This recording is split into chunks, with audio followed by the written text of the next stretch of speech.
After the Apocalypse, a pandemic survival story. Season 2, Episode 18, Crossroads.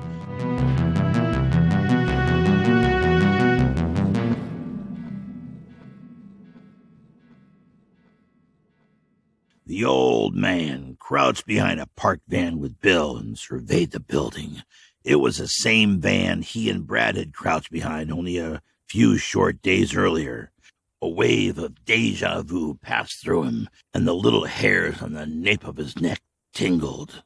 The human mind was a funny thing. What did it see in these echoes of the past that made it bridle with physical manifestation? Deja vu, the old man thought. Wasn't that a Steely Dan album his wife had played over and over in their New York apartment? No, that was Asia. He could picture her, smiling and swaying in the morning sunbeams to the melody as he read the Times and harumphed, pretending to disapprove. The building would wake up around them, and that would bring the cold reality of the place back into focus. She would brush that always out-of-control black hair back out of her eyes and shrug at him with a pout. She had been beautiful. Had they been happy? The old man looked down at the cracked parking lot in the shadow of the van and felt such a weight of sadness he thought he would collapse. The human brain, he thought, jumping from deja vu to nostalgia to regret at the speed of light. He wished he had recognized the happy times when he was living them, but he hadn't, and he felt that loss now. Not just the loss of his happy times, but the loss of all future and potential happy times. There was no getting it back. There was no rewind to do things differently. No doubt there were corpses rotting in that crackerbox apartment now, and that young woman who had smiled and danced was dead. Physically dead from the plague, but hadn't she been dead alive many years from the crushing weight and pain of life, much of which surely was his fault? He couldn't go back. He could only go forward. He couldn't tell her he was sorry for the pain he caused, but he could still find Paul, if only to account for him, if only to give him a decent burial. Finding Paul might atone for some of the pain. He could do that for her. He would make sure the universe remembered that Paul had been here, that they had all been here for their brief, lucid, human moment. Bill made a sighing sound and licked the old man's ear. "Cheese dog!" the old man hissed, shaken from his reveries and wiping dog spit from his ear. "I don't need your kisses." He scratched behind the ears of the big head and looked into the dog's guileless eyes. "Let's try to keep it professional." Someone had repaired the door that he and Brad jimmied open last time. It was secured with a chain and padlock. He wasn't going to get back in that way unless he found some bolt cutters. Only in the movies can you hit a chain with a rock and break it. He eased open the van door and fished around behind the seat for tools. There weren't any bolt cutters, but there was a sizable tire iron. He could open one of the other doors around the side. Probably better. Less obvious. Man and dog eased their way through the darkness of the building. They groped their way in the dim light towards the loading docks where they had stashed their gear. Bill sniffed at the air. It was an industrial smell, like dusty vitamins mixed with antiseptic cleaner. He found the place and fished into the bin to pull out his backpack. He felt around for the headlamp, unclipped it, and pressed the button that engaged the LED beam. The light cast long shadows on boxes, neatly stacked and shrink-wrapped, ready to be shipped. Boxes that would never make it to the customers now. They were dead and didn't need them anyhow. The supply chain was no longer a concern. For those few still alive, the only concern was survival. So much material wealth was here in the complex. It was a shame it would be scattered to the wind by the entropy of this new dark age. Maybe Tasker was right. Maybe there was enough here to be the seed of a new civilization. Mags and the kids could certainly use this stuff to start anew, but the apocalypse wasn't concerned with fairness. The old man bent over the edge of the bin to reach deeper into the loose capsules until he felt what he had been looking for. His hand gripped the stock of the crossbow, and he smiled. He couldn't hold back a small feeling of joy to have his weapon in his possession. Somehow, it made him whole. Somehow, it wiped the last few days of victimhood away. He was a hunter now, and he could deal death. The old man slung his weapon over his shoulder and smiled to himself. He looked back into the bin and saw Brad's backpack. He reached for it. The backpack made a crinkling noise as the junk food shifted. That kid has no sense. The old man shook his head and tossed Brad's pack back into the bin. Not my problem. Bill growled a warning. The old man switched off the light and stood still, listening. Were the men back? Had they found him? He had been listening for vehicles. He hadn't heard any, but he knew to trust Bill. The dog could hear and smell things, sense things that the old man could not. What was it? Another raccoon or some new danger? There it was. He could hear it now, too. Something was behind them, not far from the door they had entered. The old man quietly readied his weapon. The weight of it felt reassuring against his shoulder. He wasn't going down without a fight this time. He moved quietly, following close behind Bill, senses alert. He could hear his heart beating in his head. They entered the room, and he could see the dim outline of a person. He sighted the crossbow in the chest, just below the throat.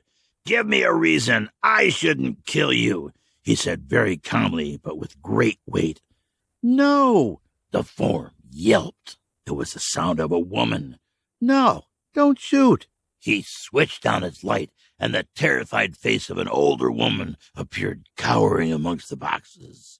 "Who are you, and what are you doing here?" As her eyes adjusted to the light, she recognized him. "I'm Becca, from the cafeteria. We met with Mr. Tasker. I cooked for you." "What are you doing here?" "I ran away. I didn't feel safe." "Yeah, that was probably a good decision. Are you alone?" Yes. I was just looking for somewhere to hide and get inside." "This place isn't safe," he said with authority. "I learned that the hard way. Come on, let's get out of here." And then, as an afterthought, "Wait, I've got a backpack for you." The old man led Becca away from the distribution center, circling around until they were back on the main road that led back to the school. Along the way, she told him how Harlan had put Mr. Tasker and Michael and some others in the stocks and locked them in. He made everyone watch. "Said I wouldn't kill you. Didn't say anything about not letting you die," Harlan had said with a laugh. "He's just going to leave them out there to die of exposure," Becca cried with shock and disbelief. She went on about how Harlan and his men were a detachment from the King's army that got stuck on this side of the river when the bridge was washed out. She railed that things at the distribution center were turning for the worse. Harlan and his men were getting drunk and shooting their guns and being nasty and abusive to everyone. She was afraid for the women and the children. She concluded by beseeching the old man, "We gotta find a way to help them." The old man considered this. He didn't want to be unkind, but there was nothing he could do. They were heavily armed thugs, and he didn't see himself riding in there and saving the world. He let her talk. When she had emptied herself of words, he spoke. "Lady, I know you're scared, but you need to come to grips with this. Bad things happen now. People are different. The best thing you can do is get on with your life and try to survive." He pointed down the highway. Follow this road for about 5 miles, maybe 2 to 3 hours of walking, and take a right onto School Street. You'll see the buses. Go in there and find Mags. She and the others, they'll take care of you." "Aren't you coming?" she asked. "No, I'm sorry, but the dog and I are going to try and find my son. It's been too long, and I need to know." After some more conversation, Becca slouched off in the direction of the school. The old man sat to rest and eat something. He dug out a protein bar and broke off a piece for the dog. Bill was intensely watching the woman walk out of sight and alternately looking at the old man. "Eat something, dog. We've got some miles to cover." Bill took the chunk of food and swallowed it without taking his eyes off the road. The old man stood and brushed himself off. "Don't worry about her. We're moving off on our own. Come on." The big dog looked down the road towards the school and then at the old man, but didn't move. The old man shouldered his pack and began to walk in the other direction. "Come on, dog," he said more insistently. Bill still didn't move. "What? You staging some sort of revolt? Come on. They can survive without us. We've got our own mission. Let's go find Paul." He motioned his arm in a come-here gesture and slapped his hand on his thigh. The dog cocked an eyebrow at him and lowered his big head to his paws. "That's how it's gonna be? After everything I've done for you? Fine. I don't need you, you stupid dog." With that, the old man spun on his heels and began marching off, listening hard for the sound of Bill's pursuit. He didn't hear anything. After a couple 100 feet, he turned to look. There was the dog, motionless in the middle of the road like a canine sphinx. Bill looked like he would remain there until the world around him crumbled to sand, cursing under his breath. "Damn dog!" The old man trudged back to the dog. "All right, we'll do it your way, but this is on you. One side trip and that's it." He walked past the dog down the road towards the school. "Come on, if we pick it up a little, we can catch the kitchen lady." He easily accelerated into a trot.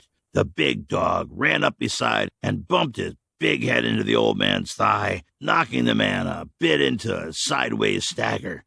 "Damn dog!" They were gathered around in a classroom. A multicolored world map hung on the back of the door. It had the flags of different nations lined around the outside like a colorful fringe. Mags was addressing Becca. "Look, you're welcome to stay with us. We can certainly use the help, but I don't see any way of helping those people." "What if we sneak up on them at night?" Becca asked. "What about Brad?" Bella added. "We can't just leave him there." "You don't think I realize that?" Mag snapped back. "I just don't see how it could work. They've got at least 9 heavily armed men. We've got pistols and sports rifles, and there's only 4 of us. I'm sorry, but the math just doesn't work." The old man was sitting a bit separated from the rest, scratching the dog's head. "There's women and children there," Becca pleaded, exasperated. "I know, and I know we could put all those supplies to good use," Mags agreed. "But I don't see a way to do it without getting killed for no reason, or worse." She tried to reassure the distraught woman. "Look, you escaped. Maybe the others will too. We can keep an eye on the place and help any others." The old man spoke up. "You're going to need to move from here, Mags. Eventually, those guys can get word to the king and his merry band, and the whole lot will be over here like cockroaches. You're going to want to put some distance between yourself and this place." Then, almost as an afterthought, he added, "I'm taking the dog and heading southwest to look for my son." Bella took a sip of hot water. They had ran out of coffee and tea. "He's right. We're running low on supplies. We need to move, and we should get the kids away from here." They were at an impasse. Just then, the dog lifted his head with a jerk and knocked the old man back in his chair. Bill turned to face the door. His tail started to wag. Then his whole body got into the act in a wagging shimmy. "Geez, what's got into you?" the old man said. Bill gave him a stupid look from his waggy dance and let out a sharp bark. Everyone in the room snapped their attention at once towards the door like a startled herd of deer. The door swung slowly open. A figure entered. It was hard to see at first with the sun behind, painting the newcomer like a negative image silhouette. They all squinted, and Mags reached for the gun under her jacket. The figure stopped and scanned the room. A second silhouette appeared over the first person's shoulder. Bella put her hand on Mags's forearm and mouthed, "Willie." Willie slid into the room out of the sunlight and made eye contact with Mags, who nodded acknowledgement in response and visibly relaxed.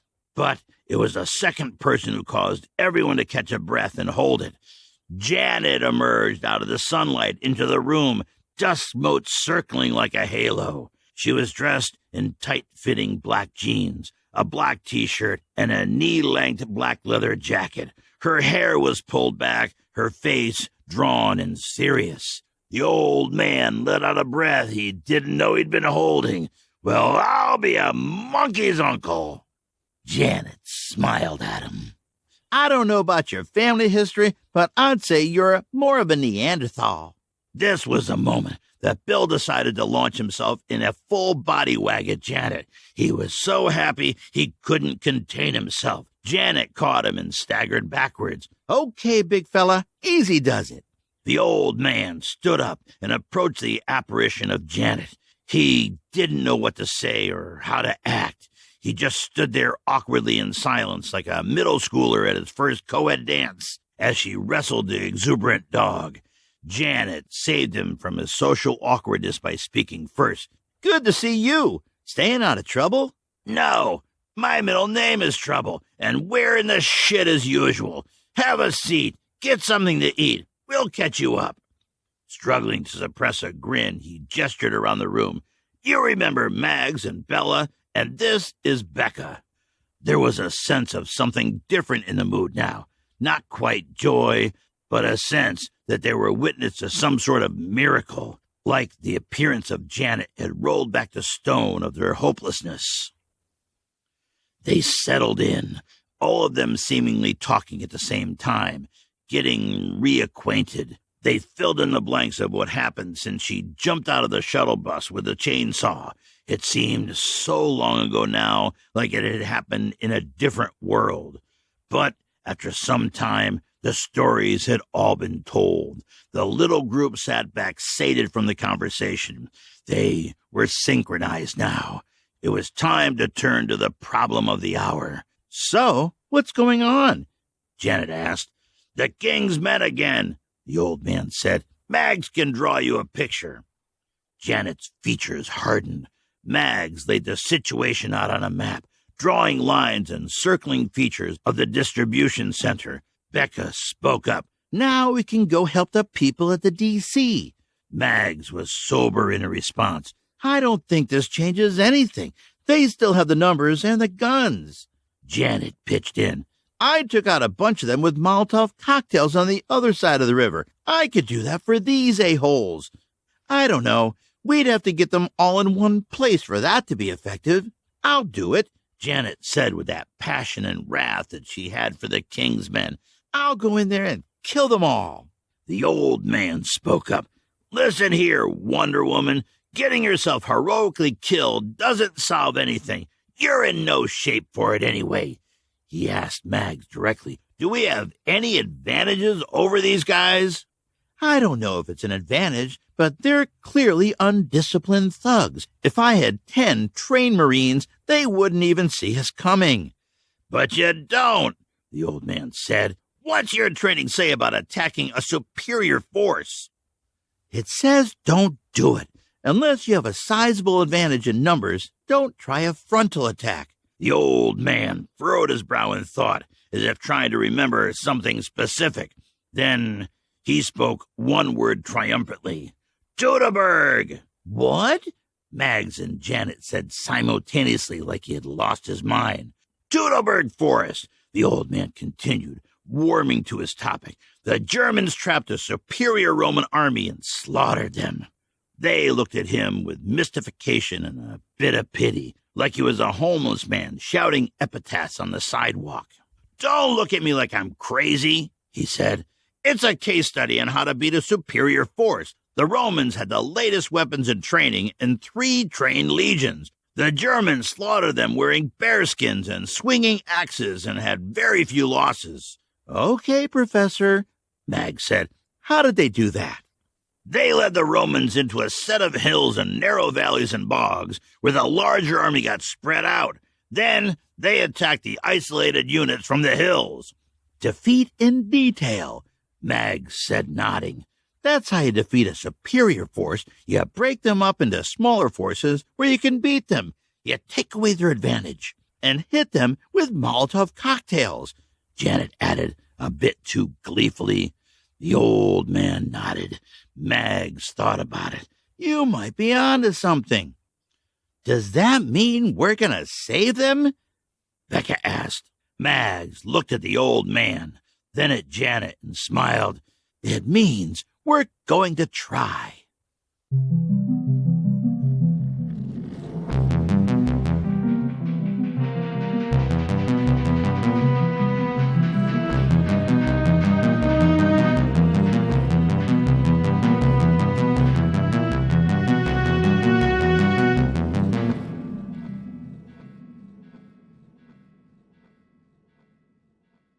Hello, my survivor friends.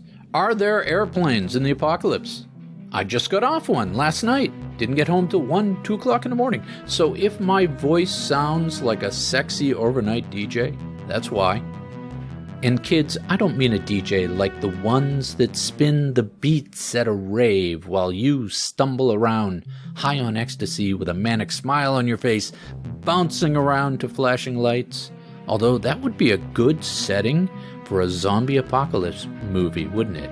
Not a good movie, but like a direct-to-cable one, we could call it Death at the Disco. Except that's already the name of a franchised murder mystery theater and a board game. But I digress. The type of late-night DJ I refer to as an archetype is the guy, and it was usually a guy, who worked the overnight shift at the local radio station when there were actual humans required at radio stations to play the records. And typically, this was the guy who couldn't get a normal job because he was a stoner or a closet communist. And since he was on at night, when no one was listening, he could get away with whatever he wanted and play whatever he wanted. No one cared. And since he knew no one was listening, he usually sounded half asleep and bored. And since he stayed up all night, every night, usually sounded pretty burnt out and rough. And that is 4 straight sentences started with a conjunction, which reminds me of a song. Conjunction, junction, what's your function? Hooking up words and phrases and clauses. Google it. 10 extra apocalypse points for anyone who gets the reference. Links in the show notes. Today, I want to tell you my Walking Dead story. Now, The Walking Dead was definitely an inspiration for me. I really liked the show. I thought it was very well done. It was the right show at the right time. And I was not a zombie virgin when it came out. I had already been influenced by some of the great zombie movies. Dawn of the Dead, Night of the Living Dead, 28 Days Later, all good flicks. The originals, not the remakes. And I did not start watching The Walking Dead until well into the 2nd season, I think. But then I became a huge fanboy until somewhere around the 8th season, where they had just killed off all the good characters and it turned into a lame soap opera, and I lost interest. I started watching because 2 reasons. One was I heard the buzz. It got a lot of positive buzz.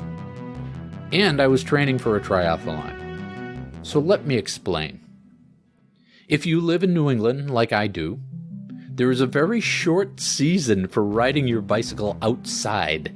If you need to train for a race, you have to put your bike on this medieval torture device called a trainer, which basically turns your race bike into a stationary bike. And if you're training for a race, You have to spend hours on the trainer, and it's a form of living death in itself. You're in this fixed position, and you're not going anywhere. So to alleviate the tedium, boredom, and mind-numbing discomfort, we position our laptops so we can watch movies and shows while we suffer for our sport. After a bit of this, I found The Walking Dead, and I binge-watched through those first seasons, and it was awesome. It took my mind off that spinning and started to make me actually look forward to these sessions. And it actually helped my workouts because when the zombies came out, my heart rate would go up and I'd be working out harder, right?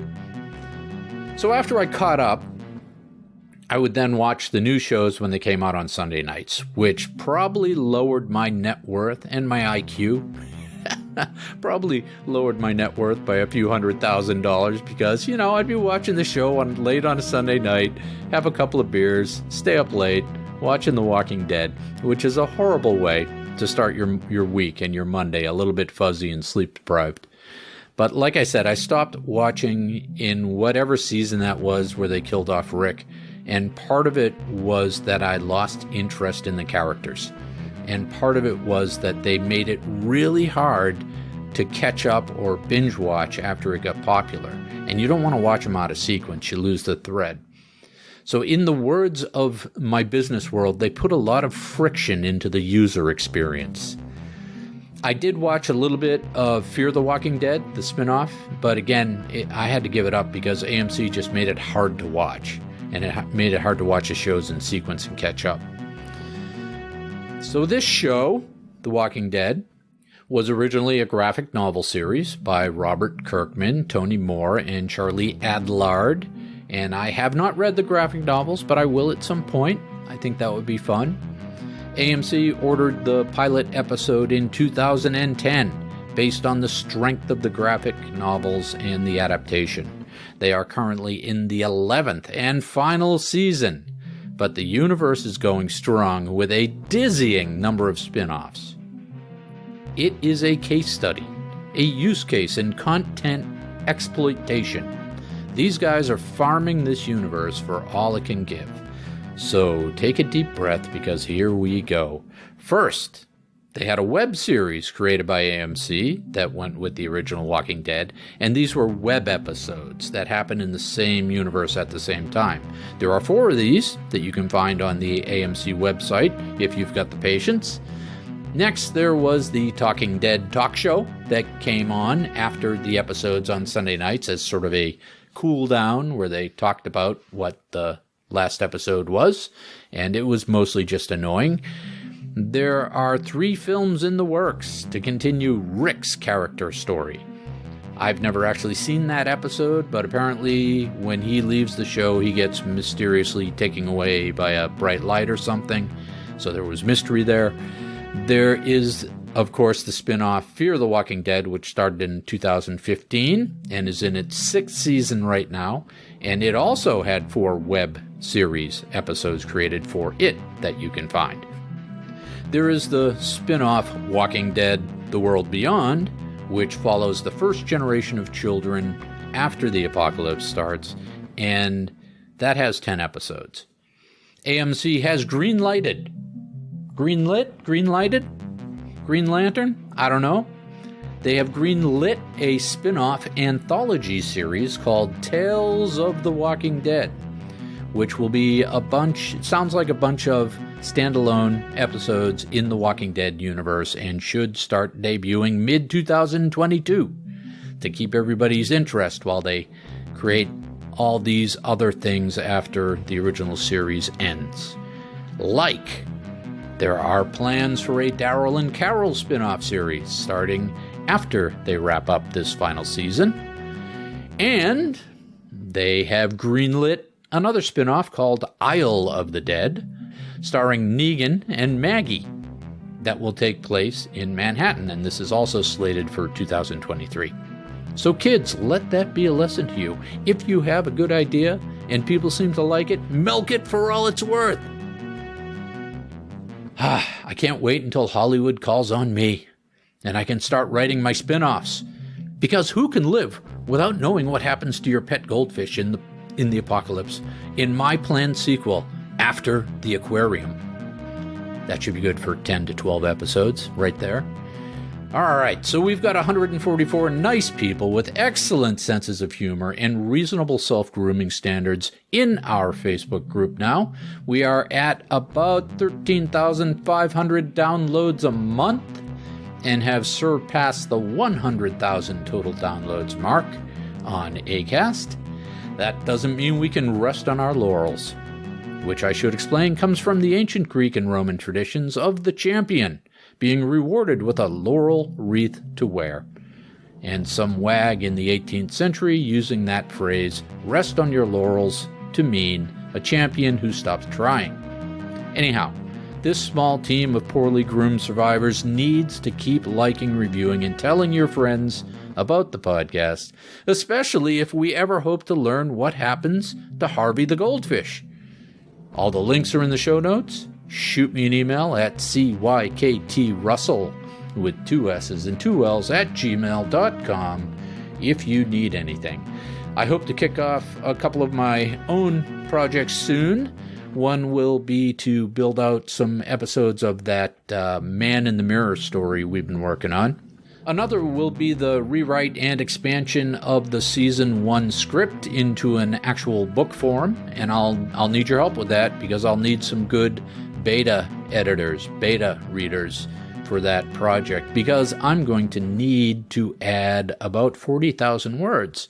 And I think there's a lot of room to go deeper into some of the characters and some other things we can do, but I'd appreciate your thoughts. I'm really happy about where this current season, Season 2, is ending up, and I'm looking forward to creating a compelling arc for Season 3 that moves the story forward and creates new and compelling centers of gravity in our universe. So thank you. No, really, thank you for downloading and listening. You are the fuel for my fire. You are the wind in my sails. Keep up the good work. And let's keep building that positive karma. Let's be kind to the other citizens. And most of all, put one foot in front of the other. Keep moving forward. I know you can do it. And keep surviving.